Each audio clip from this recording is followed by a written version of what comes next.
called the fly dance. Can you buzz while you do it? Go, Katie, go, go.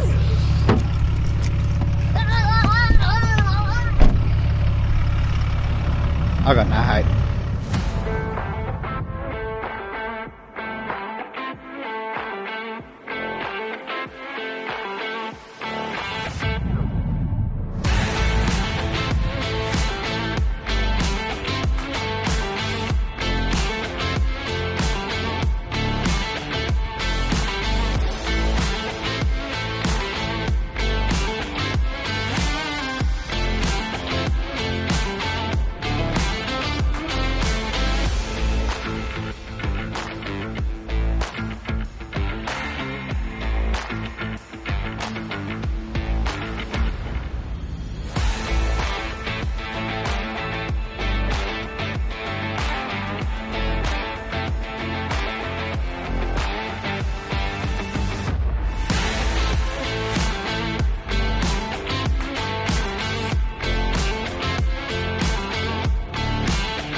We made it to Birdsville, baby.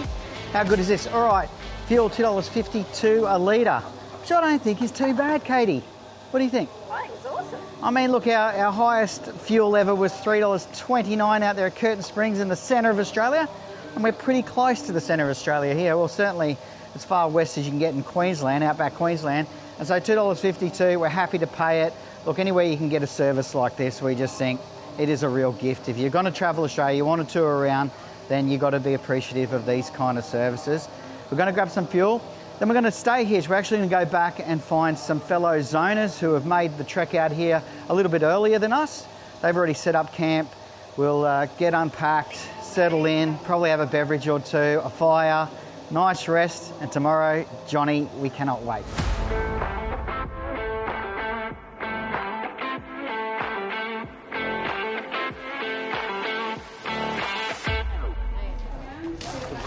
Grab one of those. What are they?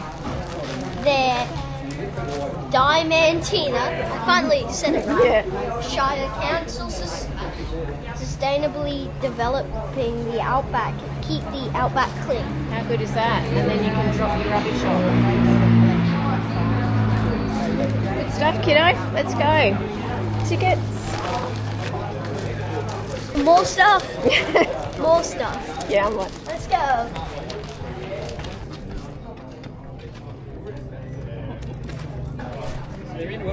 What am I in? a camel. And a camel's bottom. A camel in front of a camel's bottom. It's so funny.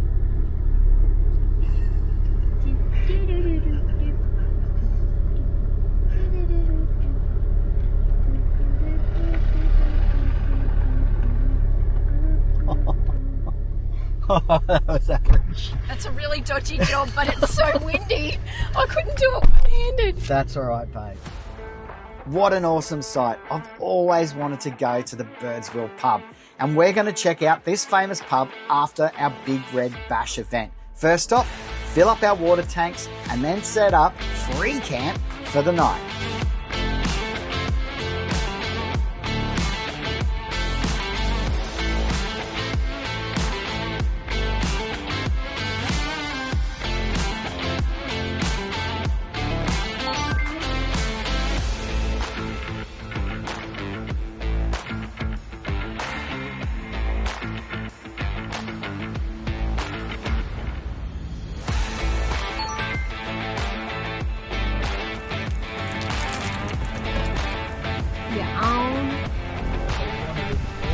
Yep. Let's see what happens.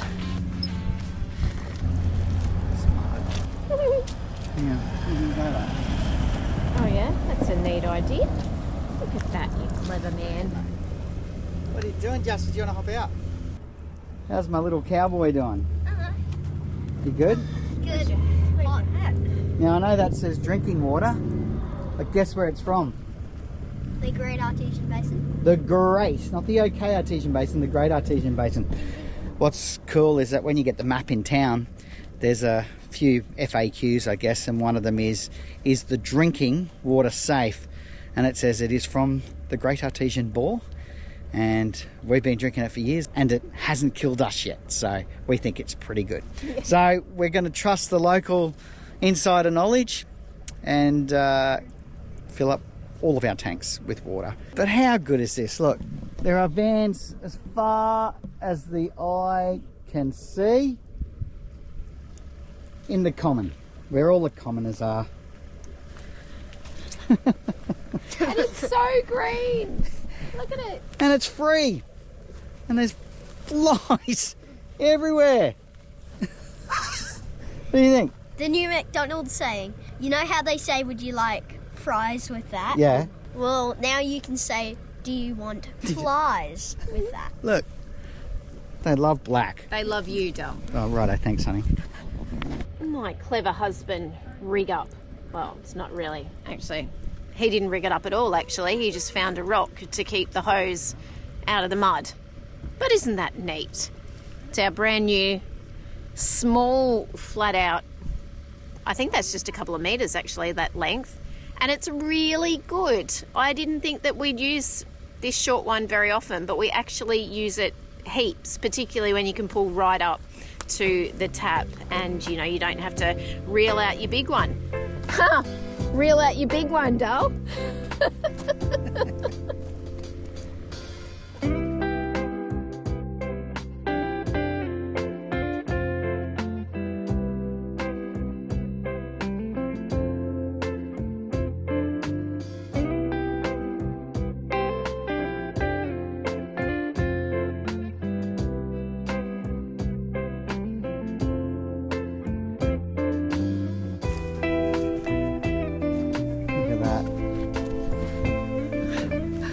I have to point this out. Most of the clothes when we do washing are Jasper's, and that's okay because he's 8. But anyway, Kate's done 2 loads of washing. Fantastic. And she said before we pulled up, just make sure that I've got the sunny side so that I can put the line up under the awning and we can get plenty of sun. Well, rookie mistake, of course. There's the sun. And there you go, and there's the van. So I had to jimmy up something, but I thought this was pretty good actually, because this has done a great treat. So what I've done is I've used a couple of Joel's poles from Stratus, and then I've used a couple of ground dogs. You can see the anchoring points there, and a couple of the straps. That's good because then the kids won't run into it, hopefully. But look at this. Now I have to say, I'm not that handy, but I reckon I've done all right here. I've invented a new caravanning and 4-wheel driving, what's that called? Clothesline. Because I have to tell you, the one that we did add, I hated that one. Not that I actually use it that much, but you know, it's just difficult, that thing. Anyway, there you go. What do you think? Not bad.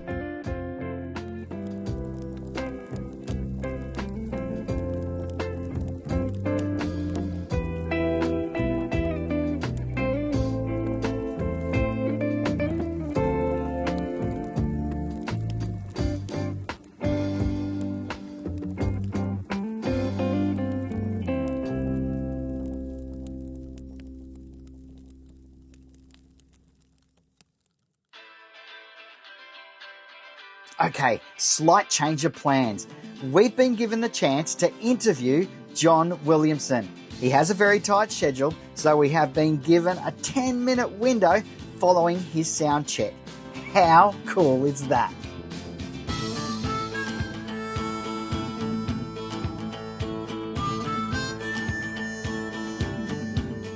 First up, we'll drop the van off and then head straight up the Big Red Sand Dune. At the end of sound check, we're straight into our interview with JW. And we've also had the opportunity to have some pictures taken for a featured article with Queensland's Courier Mail. Look out!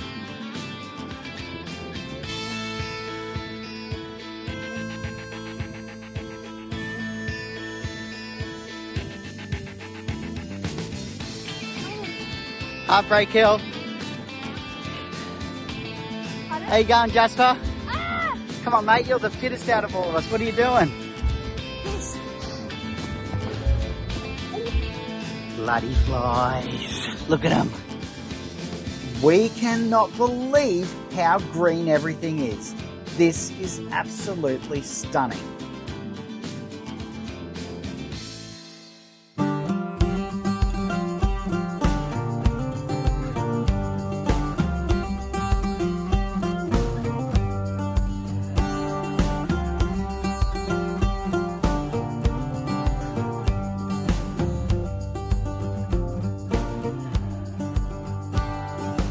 Thank you so much, John. It's so lovely to see you, and thank you for taking the time to stop and have a chat with us today. It's nice to meet you, Kate. How does it feel for you? Because I know you're back here on Big Red, where it all began as far as the Big Red Bash. How does that feel?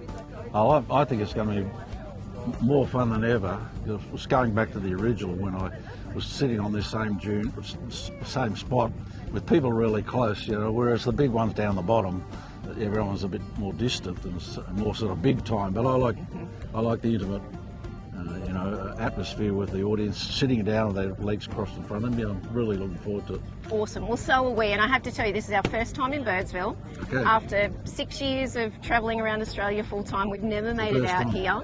So I think it's my sixth or seventh. Really? Well, it's even more special that we get to come out here and have this intimate experience with you as well. And I have to say, I've been doing my research on you, and we have crossed paths a little bit across my career and your career as well. But I've been doing some reading, and I mean, your story is phenomenal. It's an inspiration, I think, to every Aussie and countless people around the world. You 55 years of storytelling and music making, just as many albums, I mean, probably more awards than your trophy room can hold. What inspires you? Because you inspire so many people, but I'm really interested to know what gets you up in the morning. Two basic things that have inspired me has been brought up as a wheat farmer, and I was a wheat farmer for 7 years after, you know, with my family. And it was moving from the Mallee, wheat country, northern Victoria to northern New South Wales, which sort of includes going across the border into Queensland. And that's when I began to realise the diversity of this amazing country we live in. So the next thing that's inspired me is the bush, you know, and the characters the bush creates, and there's plenty of them out here. There is, isn't there? Yeah, we absolutely love it, and particularly when you get rural and into those remote regions and you find those characters and they've all got a story to tell and share, and you do that so beautifully. Yeah, well, the heart, thank you. The heart of this country has got to be the country itself. Like Uluru to me is the heart, and everything around it is, you know, the beautiful things booming out from there. And I think we all, black and white, all should come together at the Rock and know that this is what living here is about. Caring for it, appreciating it, you know, farming it as well, or whatever, growing stuff on it. But we've got to take care of that. If we take care of that, we're going to be okay. It's awesome. It's great advice. And I think the thing that strikes me is, obviously, when I was a kid, I remember singing your songs, and I remember my parents, my grandparents, you know, love your music. And now Jasper, who's 8, you know, you're a regular in our car as we road trip around the country, and you seem to be able to transcend all ages with your storytelling and your music. Yeah, well, I think what helped that, Kate, was I put out a couple of family albums which were really catering for the whole family. Silly little songs for the kids, and I think because of that sort of started Mum and Dad playing the songs in the car. But now the kids grow up with that, they grow up with all the music in the finish. So I wrote a song about that, beautiful words. Yes. It's all about, I get a kick out of the wonderful emails I get and what people say to me on the street. And it's a very hard drug kick, making people happy, you know, so. Well, it must be amazing for you. I mean, I know the words of that song, and we've been listening to that on our road trip out with your new album, and it's awesome, by the way. But to hear how humble you are too, you know, like you're considered an icon of Australia. I think you got it. If you're born with a talent, I was obviously musical talent. I didn't know I could write a song until I wrote Old Man and You. So which is Jasper's favourite, by the way, I have to say. I was 23 before I wrote a song. So it's just something that's in you or it's not in you, I think. You can learn to do things, you can learn to do it better. Mm. So I'm humbled by the fact that I've been lucky enough to, so why would I be big-headed about it, you know? Like, probably if you made yourself that way with a lot of practice, maybe you can be less humble. I don't know, but it's been fairly natural for me, so I'm very lucky. And lucky to have parents I had that were musical and loving and very encouraging for what any of the boys wanted to do. So I've been lucky so many ways, and living in a beautiful little town originally, Quambatook, and then living on the land above Moree, it's all been a beautiful upbringing for me. That's so good. Would you, if you could go back now and talk to your 23-year-old self, would you believe the journey that you've had and where you are now? No, well, when I started with, I thought I was just going to have a hit and, you know, stand around and collect a few prizes for that and then go back to the farm. I did go back to the farm. It was harvest, and I was driving the header, and it's a big flywheel, it's got a grease nipple on it, and I forgot the damn thing spinning. And I went up to find it, and it went bang, and cracked open my finger and everything, and I thought, well, that's it, I shouldn't be farming anymore if I'm going to be in this business. So, yeah. But then I thought, well, I'll give it a crack. And it took around 16 years, really, before I made it. You know, I had the first album, didn't do that well. The single went well, that Old Man Emu. But it wasn't until mid-80s, I started in 70, Old Man Emu. Mid-80s, I put together the Mallee Boy album, which included True Blue, and it all really started to happen. Yeah, well, I mean... Landing on the Rock and amazing. Cootamundra Rod, they were all on that one album, you know. They're all incredible in their own right. I think True Blue would have to be a favourite for probably most Aussies, you know, and it holds so many special things for everybody. For me in particular, you know, Paul and I actually met and fell in love at Australia Zoo when we were working there with Steve and Terry Irwin when Steve was alive, and of course you performing True Blue in the Crocoseum at Steve's memorial is, you know, a memory that I'll never forget. That was a hard one, Yeah, I'm sure that would have been a real struggle to oh yeah, because Steve and I had a lot people. in common. You know, we cared for the bush, and so it was a hard one to do. And they've got all over the world. You know, it's amazing how many people watched that video. Absolutely incredible. He was so popular. Yes, and I think you're very similar in, if there's one thing that we learnt from our time with Steve, it was about having a passion and living your life with passion, and I think you share that same value as well. Yeah. And I hope you are too. We absolutely are, and you know, that is the reason why we threw in our corporate careers and we sold everything we owned and we bought a caravan, and now we've been travelling around the country with Jasper to instill that passion with him. Well, you'll get to see the huge variety of bush in this country. We absolutely, it's the best country in the world, we say. And I like the way the trees pick their own spots, you know, there's so many different trees in different areas because that suits them, you know. So to me, trees are like humans, you know, they tell you what country it is. Absolutely. Well, thank you so much. It's been a real pleasure. I can't wait for tonight. We'll be up the front singing loud and proud. I hope I can see you down the front there. We'll definitely keep that smile up and I'll kill them. We will. Thank you.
Okay, so we are all packed up. Paulie's doing his final checks. Here we are, ready to go. And we're heading into Birdsville. We're going to spend one night at the Birdsville Tourist Park, which is great because I've got heaps of washing, and you can imagine Jasper has got red sand through everything in the van. It's a bit of a clean as well, so it'll be nice to stay in there tonight, explore the town of Birdsville, which we really haven't done yet. We might pop down to the pub for a sneaky dinner, and then tomorrow we're off to another awesome little outback town, and we can't wait to share that with you as well. All right, let's do it. You good, Paulie? Katie. Run the pants of kangaroos. He can't fly, but I'm telling you, we can run the pants of kangaroos. This is on loop. Yeah. Let me tell you about a little bee. It was with Yeah, thanks, John. What an amazing time we've all had. Can you imagine this place with 15,000 people? Well, next year's Big Red Bash is on. Anyone want to join us?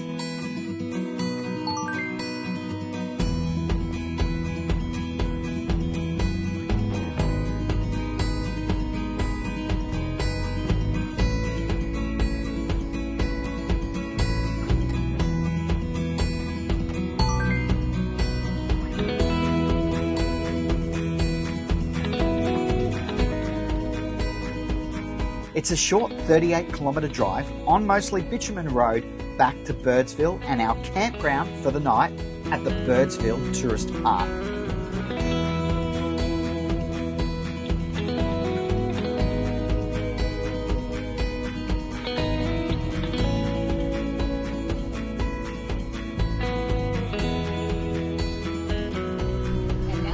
How'd you go? Good.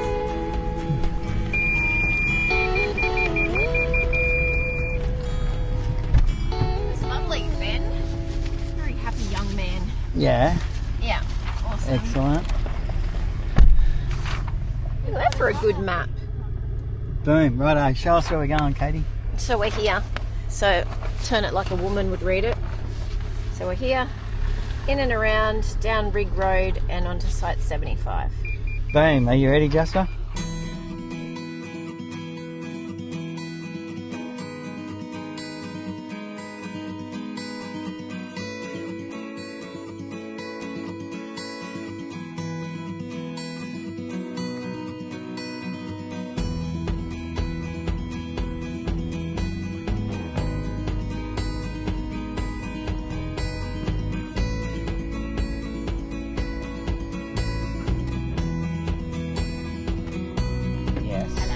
There you go. From our lovely neighbour Bruce. Oh, Fruitcake. did he make it? He said his sister-in-law made it freshly made, good with a cup of tea. She made it in Birdsville. I guess so. Better value than going to the bakery. I'm not sure if I'm allowed to say that. I'm not sure you're allowed to say that. Thank you, Bruce and Bruce's sister-in-law. Yeah, so good. Oh, well, we should thank you after we taste it. We don't know how it tastes yet. It Hey, looks good. Look at this. When in Birdsville, do washing. Oh my God. I think Jasper's going to have to be naked for the rest of the day because we are pretty well out of all clothes for him because they are covered in red sand. So anyway, I'm off to do some laundry. You're a legend. I'll get the cup of tea on Oh, yes, please. for our little fruit cake. Thank you, Bruce. See you in a minute. Look at these flies. I'll turn around this way. I don't understand. They're attracted to black, yet they make fly nets black. What's that about? Yes.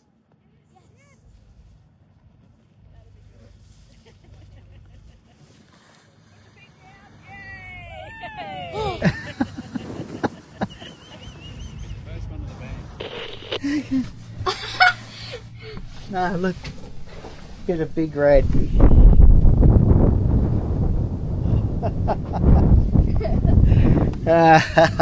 It stays with you in the desert, doesn't it?